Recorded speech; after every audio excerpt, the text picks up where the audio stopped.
All right, so at this point, you should have already edited your photographs and deleted the backgrounds for both your found image from the internet and your selfie. So what you're gonna do now is go up here to the word file and then the word new. And you're gonna create an 8.5 by 11 document to put both of these images on. And you need to title it to say double color explosion. And then again, it's 8.5 by 11. Make sure you're working in inches, 300 resolution. Oh yeah, you should also put the number 1 because this is your first one, and then you'll change number 2 for the second one, and then number 3 for your third one. It works a lot better if you use a black background. However, you can use a white one if you want. It's just going to look a little bit different. I think it personally looks best as black. So you want to click and drag your little circle all the way down to the bottom left or the top left or the top right, bottom right, just to make sure you're for sure getting a black color. Then press OK and you can hit create. And now you're going to be working on a black document. And so now what you're going to do is use your move tool to select your image. So the top tool over here to the left, click on your selfie, click and drag yourself over, and then press Command T to resize it. So I'm gonna make myself a little bit smaller. And then press Enter. You do want to take up majority of the space of the document. And then the first thing we're going to do is go up here to the word image, adjustments, hue and saturation, and drag the saturation level all the way down to -100 and then press OK to make the image black and white. And then we're going to go up to image again, adjustments, and brightness and contrast. And here you're going to make whatever you think looks necessary, but I do want to brighten mine up a little bit because overall I'm trying to make a very fluorescent bright picture. And so it just helps on this early stage to make it a little bit brighter and then press OK. You don't want to go too much because then it will ruin it. Then I'm going to come down here to create a new adjustment layer, which to do so is this little half circle, looks like the yin yang symbol. So I'm going to click on this for the yin and yang symbol. And I'm going to select this one right here, the solid color. And I'm going to select a bright, vibrant cyan color. So I'm going to change it to like a cyan color somewhere in here.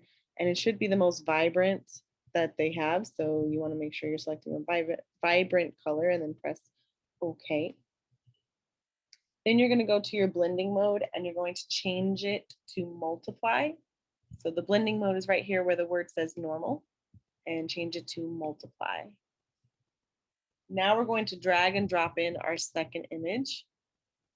So we're going to click on it, drag and drop it in, and then resize this as well by pressing Command T and hold, oh no, sorry, don't hold Shift. Okay, so I'm going to go ahead and resize it, and I can tilt it if I want to, and resize it.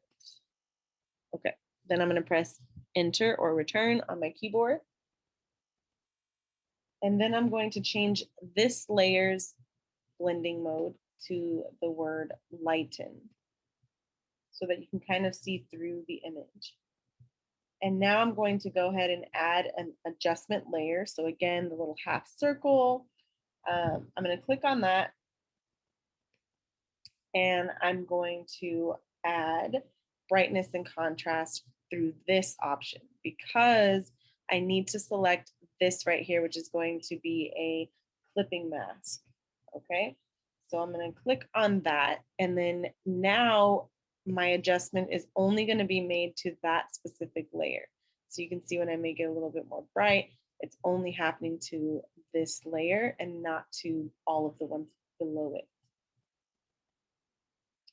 once you make your desired adjustments, then you can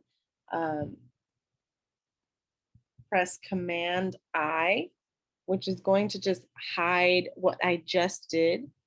And I'm going to use my paintbrush tool and make sure that I have a white box selected up here on the top. The bottom left. The white box should be on top of the black one. And now I'm going to just kind of paint back the brightness where I want it instead of on top of everything. And it's just whatever you think looks really cool.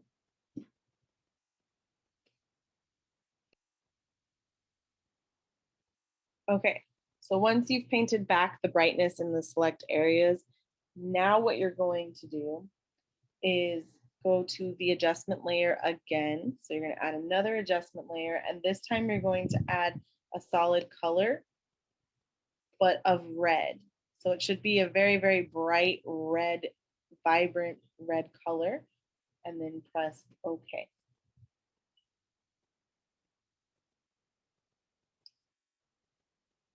And now you're going to right click this this bright red layer. You're going to right click it, scroll down to the option to create a clipping mask. And just trust the process. It is going to look a little bit weird, but we're going to make it not weird. Now you're going to go up here to where it has the blending mode option and change it from the word normal to the word multiply again. And now it's starting to look like what we want. And you're going to go to the adjustment layers again. And this time you're going to add brightness and contrast.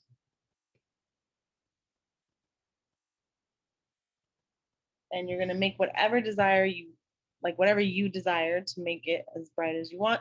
I think it does look nice, a little bit darker as well, but I think I'm going to make it about this bright so that it's super fluorescent.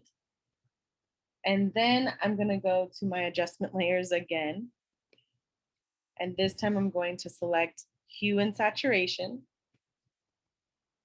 And I'm going to bring the saturation level all the way down. So it's going to make the whole overall picture black and white.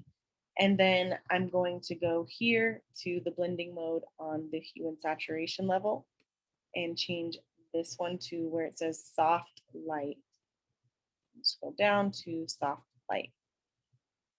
And this layer doesn't need to be so dominant. So I'm going to take the opacity of this specific layer down to about 40%. And then that's literally it.